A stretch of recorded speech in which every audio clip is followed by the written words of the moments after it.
Subscribe to Kudi AI channel. It's fun for everyone. Click the button, join the fun. Subscribe today, hip hip hooray! Yay! ஒரு அழகான குளத்தின் ஓரத்தில் பசுமையான மரத்தில் ஒரு காகம் அமைதியாக தங்கியிருந்தது. அதற்கு அருகிலேயே குளத்தின் அருகில் ஒரு வெள்ளை அன்னப்பறவை அமைதியாக வந்து தங்கியது. அன்னப்பறவை அந்த அழகிய குளத்தில் நீந்திக் கொண்டிருந்தது. அதற்கு அருகிலுள்ள மரத்தில் ஒரு காகம் அமைதியாக வசித்து வந்தது. அந்த அன்னப்பறவை காகத்தை பார்த்து கொண்டிருந்தது. எனக்கும் இதுபோல் அழகு இருந்தால் எவ்வளவு நன்றாக இருக்கும் இருந்தது. அன்னப்பறவையின் அழகான வெள்ளை நிறத்தை பார்க்கும்போது அவனுக்கு பொறாமை ஏற்பட்டது. ஒரு நாள் அன்னப்பறவையின் அழகை நினைத்து வியந்து கொண்டு, எனக்கும் இதுபோல் அழகு இருந்தால் எவ்வளவு நன்றாக இருக்கும். ஆகையால் இனி எத்தனை முறை முடியுமோ அத்தனை முறை குளிக்கலாம் என்று தீர்மானித்தது காகம். அப்படி செய்தால் தானும் அழகாகவும் வெள்ளையாகவும் மாறிவிடலாம் என்று நம்பியது. அந்த நம்பிக்கையில் அழகான பறவையாக மாறும் பயிற்சியை உடனே தொடங்கியது.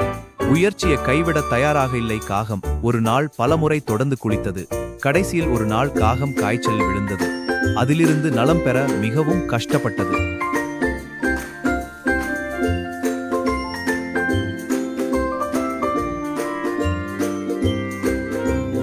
அந்த காகத்திற்கு தன் தவறு புரிந்தது.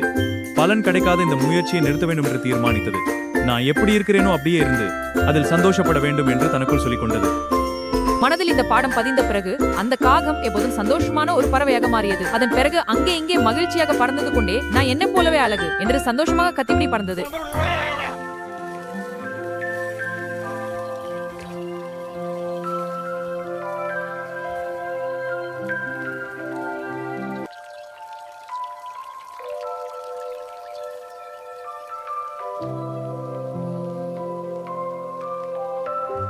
ஒரு அழகான காட்டில் பனி என்ற முயல் வாழ்ந்தது. அவள் எப்போதும் புது சாகசம் தேடுவாள்.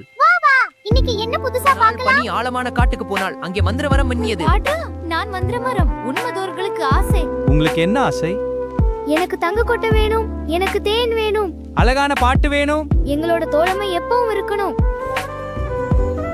பனி, ஒயில மந்திரமரம் பேசுது. உண்மையா? வரேன். எல்லா நண்பர்களும் மரத்திடம் ஓடினார்கள். திடீரென புயல் வந்தது. மரம் விழப்போகிறது. நாம் தோழர்களை காப்பாப்போம். சேர்ந்து மரத்தை காப்பாற்றினார்கள். அன்று முதல் அவர்கள் மிக நெருக்கமாக விளையாடினார்கள். தோழமைதான் பெரிய மந்திரம்.